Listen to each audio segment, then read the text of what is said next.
विष्णुदास स्वामी महाराज अध्यात्म साधना केंद्र कर्वेनगर आयोजित या कार्यक्रमात आपणा सर्वांचे मनपूर्वक स्वागत। सर्वप्रथम मान्यवरांनी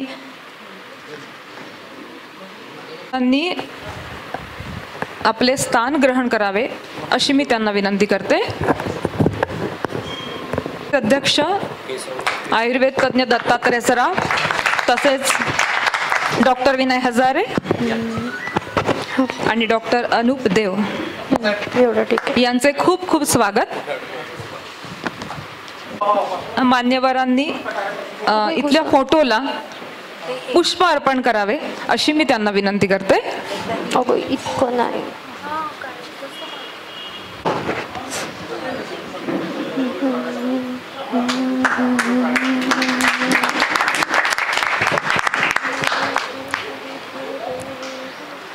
आपल्या समोर सरस्वती वंदना सादर करते आहे कुमारी रेवती कुलकर्णी।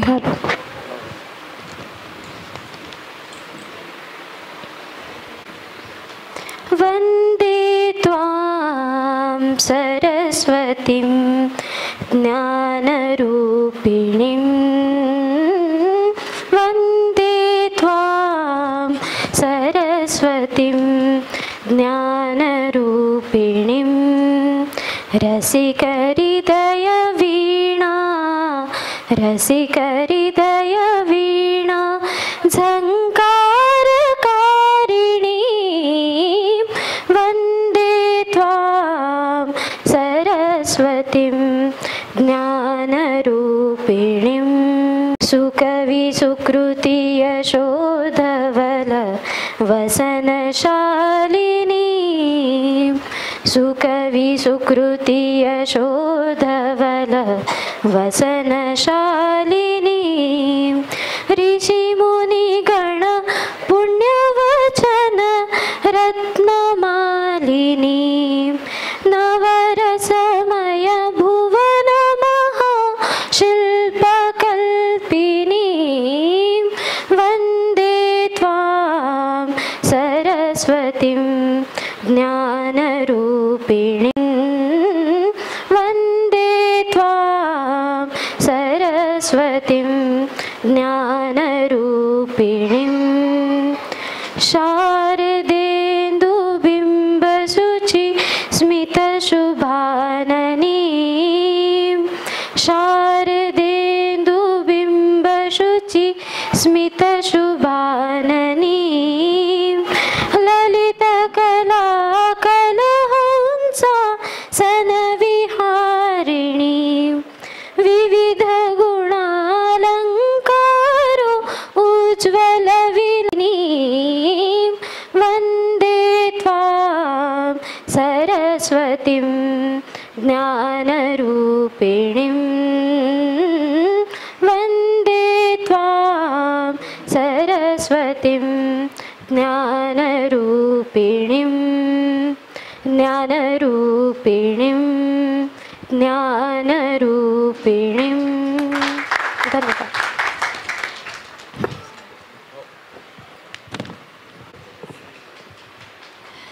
आजच्या कार्यक्रमाचे अध्यक्ष आयुर्वेद तज्ञ डॉक्टर दत्तात्रय सराफ यांचे स्वागत श्री मोहन कुलकर्णी यांनी करावे अशी मी त्यांना विनंती करते।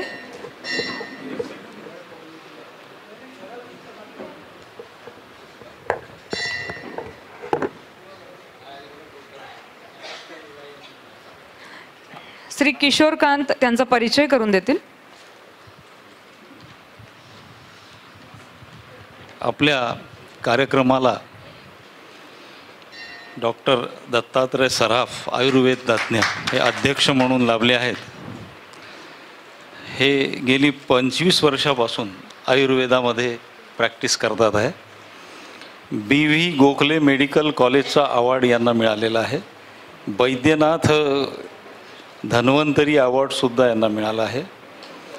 दादा धाम एन्व्हायरमेंटचा अवॉर्डसुद्धा यांना मिळालेला आहे आणि ऑनर्ड बाय CBMD 2003ला, ऑनर्ड बाय हर्ब्स इंडिया 2005ला, honoured by medical forum Brahmapuri 2006ला आणि honoured by various medical organs अशा प्रकारचं एक उत्तुंग व्यक्तिमत्व आपल्याला अध्यक्ष म्हणून लाभलेलं आहे.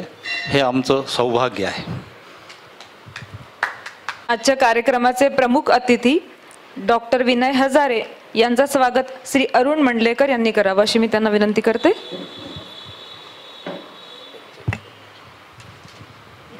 डॉक्टर विनय हजारे प्रमुख अतिथी म्हणून लाभले आहेत. Retired ex dean government dental college आणि हॉस्पिटल आणि कॉमनवेल्थ मेडिकलचे fellow, UK fellow, American cancer society, university John Hopkins school of public health आणि प्रभुप्रेमी संघ अवधेशानंद गिरीजी महाराजांचं जे आहे त्याचे त्या संघाचे अध्यक्ष आहेत. गायत्री परिवाराचे सुद्धा अध्यक्ष आहेत. फार मोठं गायत्री परिवाराचं काम ते करतात आहे. अशा प्रकारे एक अजून चांगले व्यक्तिमत्व आपल्याला प्रमुख अतिथी म्हणून लाभले आहे.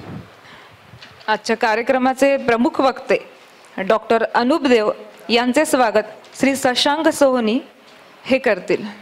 आजचे प्रमुख वक्ते डॉक्टर अनुप देव हे दंतवैद्य डेंटिस्ट म्हणून गेली 31 वर्षे कोपरी ठाणे पूर्व येथे दातांचा चालवित आहे. भारतीय दंतवैद्यक संस्था इंडियन डेंटल असोसिएशन ठाणेचे अध्यक्षपद 2003-2004 यावर्षी त्यांनी भूषविले आहे. त्यांनी दाताची काळजी घरगुती पद्धतीने कशी घ्यावी यावर अनेक शाळा कॉलेजेसमधून व्याख्याने दिली आहेत. त्यांनी स्थानिक व राष्ट्रीय बातमीपत्रांमध्ये लेखसुद्धा लिहिलेले आहे. गेली 5 वर्षापासून आभा मंडळाचे विज्ञान या विषयावर ते संशोधन करीत आहे. आपल्याला जे डोळ्यांनी दिसते ते आपले भौतिक व स्थूल शरीर आहे. आपल्या डोळ्यांनी न दिसणारे सूक्ष्म शरीर आहे. या सूक्ष्म शरीरामध्ये प्रमुख चक्र 72,000 ऊर्जावाहक नाड्या या सूक्ष्म शरीराभोवती एक ऊर्जा वलयसुद्धा आहे. आपण सगळे एका वैश्विक ऊर्जेचे घटक आहोत. आपल्या भोवती अदृश्य स्वरूपात असलेल्या सकारात्मक आणि नकारात्मक ऊर्जेचा अभ्यास करता येतो. आपल्या प्राचीन अभ्यासकांना याची जाणीव होती.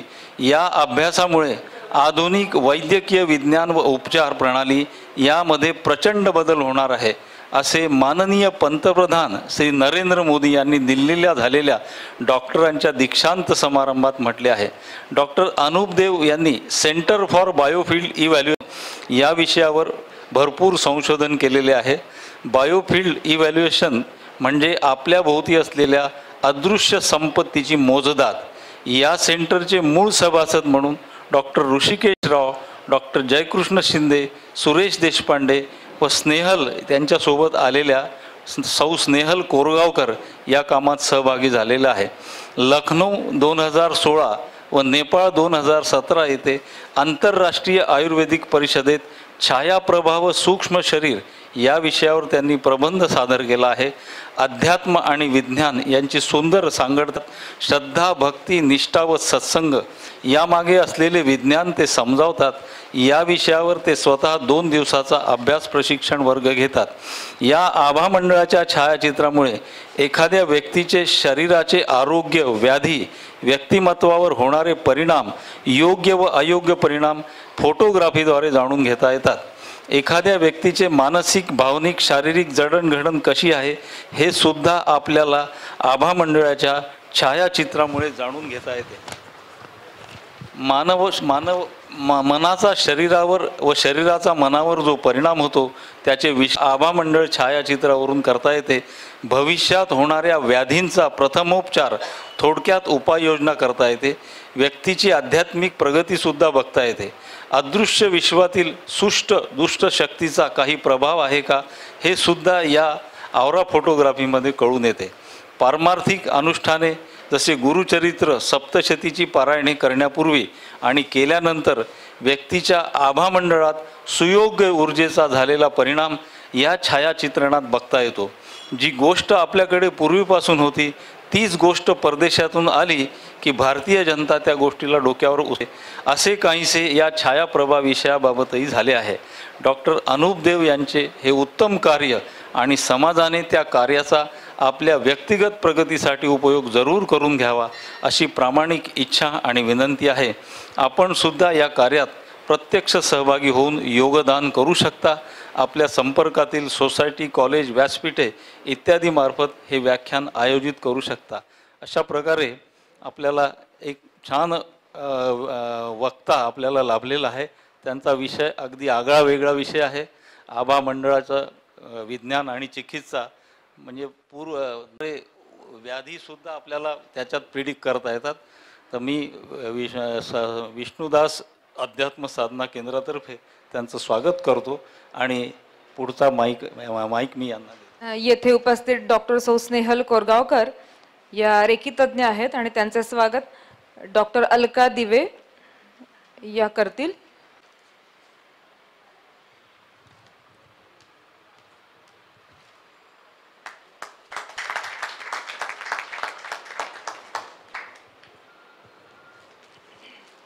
आजच्या विषयाची ओळख करून घेण्यास आपण खूप सगळे उत्सुकच आहोत. त्यामुळे मी पण जास्त वेळ न घेता डॉक्टर अनुपजींना विनंती करते की त्यांनी उपस्थितांना योग्य मार्गदर्शन. बायोफिल इव्हॅल्युएशन अँड रिसर्च सेंटर म्हणजे संशोधन केंद्रातर्फे मी डॉक्टर अनुपदेव, माझे काही सहकारी इथे आहेत, स्नेहल कोरगावकर, ॲडव्होकेट किशोरकांत मोहन कुलकर्णी आणि काही सहकारी इथे येऊ शकले नाही, त्या सर्वांच्या वतीने मी तुमचं एकदा स्वागत करतो. सर्वप्रथम समर्थ सद्गुरू श्री विष्णुदास स्वामी महाराज अध्यात्म साधना केंद्र कर्वेनगर शाखा यांचे आभार मानतो, कारण त्यांच्याच संपर्क विनंतीवरून ठाण्याहून आज सकाळीच मी इथे आलो. हा विषय मी गेली 5 वर्ष शिकतो आहे. पहिले 2 वर्ष तर नुसतेच प्रयोग होत होते. मी खरं तर डेंटिस्ट, ॲलोपॅथीचा अभ्यासक, पण माझं जेव्हा 25 वर्षाचं ब्लड प्रेशर फक्त 2 महिन्यात गेलं षटचक्रांचं ध्यान करून, तेव्हा माझ्यासाठी तो फार मोठा चमत्कार होता. आणि मी आता त्यांचे फोटो थोडेसे गाळलेत वेळ कमी असल्यामुळे.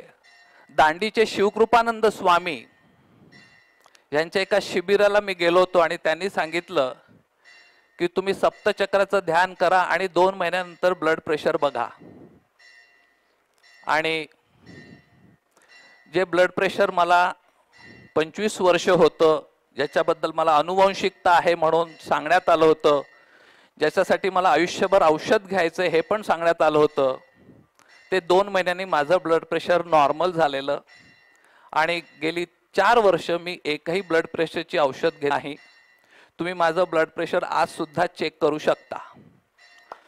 पण माझ्यासाठी मी जसं म्हणालो की हा चमत्काराचा विषय होता. मी त्यांच्या साईटवर गेलो आणि पहिल्यांदा चक्र आणि नाड्या हे शब्द वाचले. काही त्यांचा अभ्यास मी जो बघितला, त्यांची व्याख्यानं पुन्हा पुन्हा ऐकली आणि नंतर असं वाटलं की हे जर खरोखरच चक्र नाड्याबद्दल एवढा अभ्यास आहे यांचा, हे कुठेतरी लिहिलं असलं पाहिजे. म्हणून त्याचा शोध घेतला. त्यावेळेस मला पुण्याच्या MITच्या इन्स्टिट्यूटचा पत्ता मिळाला. तर त्या दरम्यान 2 दिवसाचा हा अभ्यासक्रम ते घेत होते. आणि त्यावेळेस ते ज्याला आपण ऑरा फोटोग्राफी म्हणतो, खरं तर ऑरा हा शब्द अतिशय चुकीचा आहे असं मी समजतो. कारण आमच्या बॉम्बेमध्ये ऑरा रेस्टॉरंट म्हणून आहे, ऑरा क्रिएशन म्हणून ज्वेलरीचं शॉप पण आहे आणि ऑरा कलेक्शन म्हणून कपड्याचं दुकान पण आहे.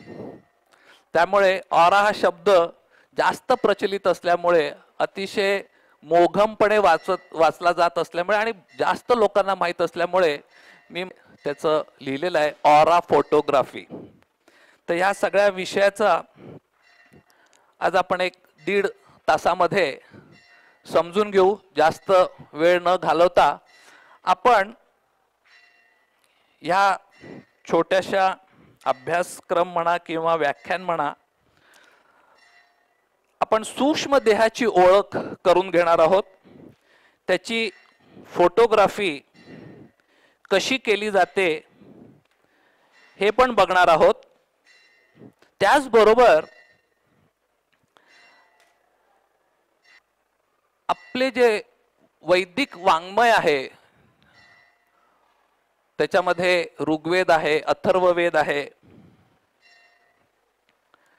याच्यामध्ये ह्याचा काय अभ्यास केलेला आहे? आपले ऋषीमुनी खरोखरच बघत होते का असा सूक्ष्म देह? आणि मग माझ्या लक्षात आलं की हे प्रचंड गुह्य विज्ञान होतं. म्हणजे 700-800 वर्षापासून एक गुरु आपल्या आयुष्यात एका शिष्याला शपथेची शपथ घेऊन हे विज्ञान, हे ज्ञान सांगायचा.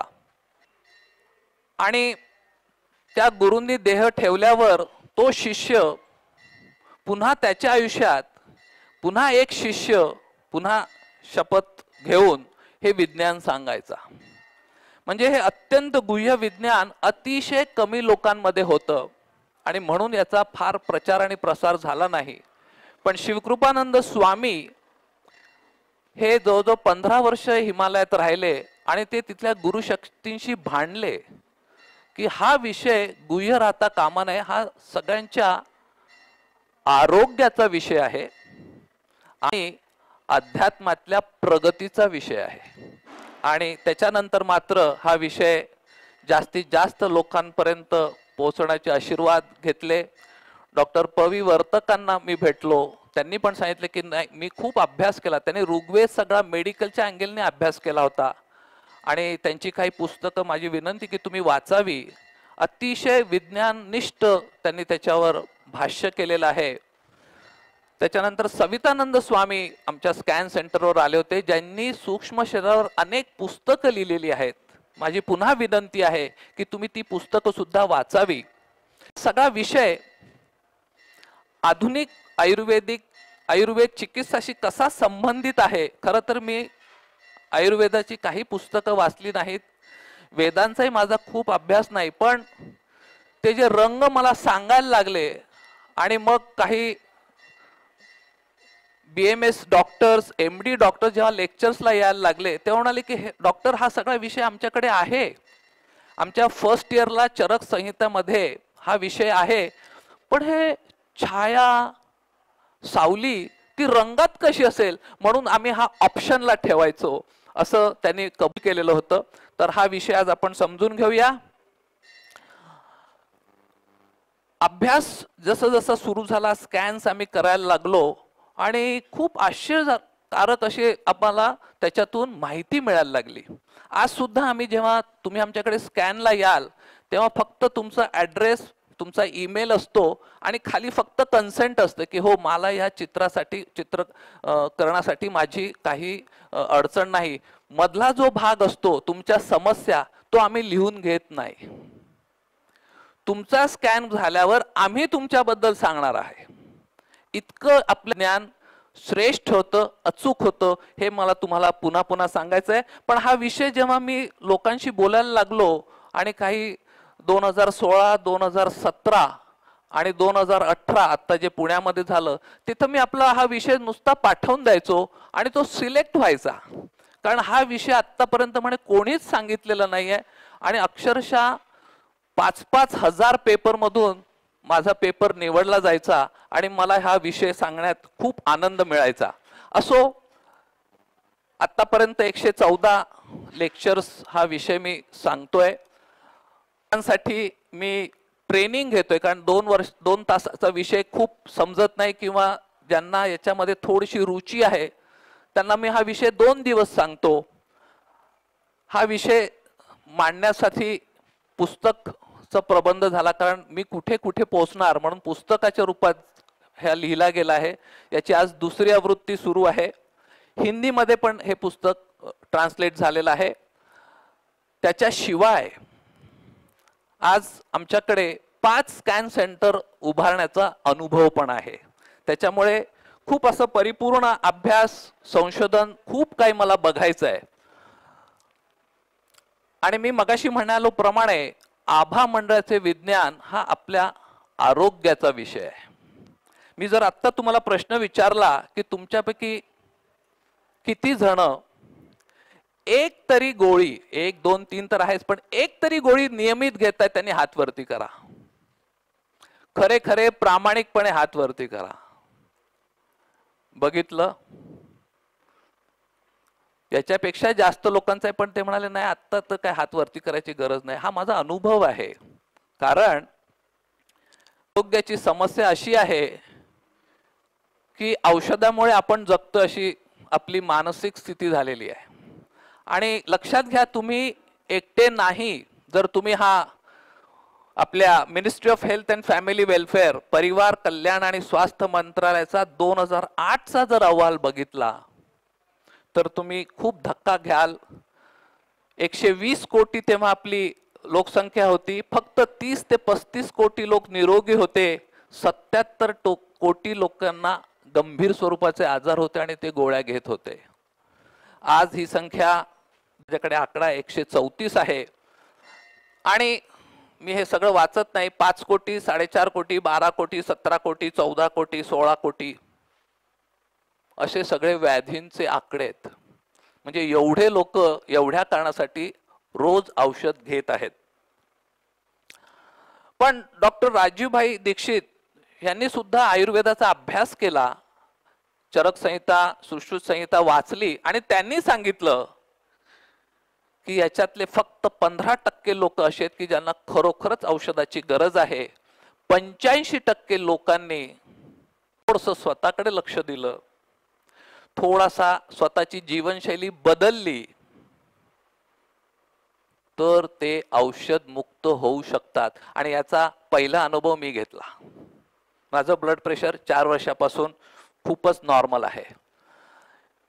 त्याचं कारण पण असं आहे की आपण जे बघतो, जे ऐकतो त्याच्यावर आपण फार विश्वास ठेवतो. हो हो हो मी ऐकलेलं आहे, हो हो हो मी तसं बघितलेलं आहे. आणि म्हणून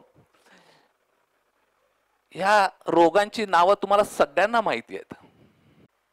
पण आयुर्वेद किंवा आपलं प्राचीन विज्ञान असं सांगतं की याच्या मागची कारणं अदृश्य आहेत. ही जर अभ्यासल्या गेली तर याची कधीही भीती राहणार नाही. आपले षड्रिपू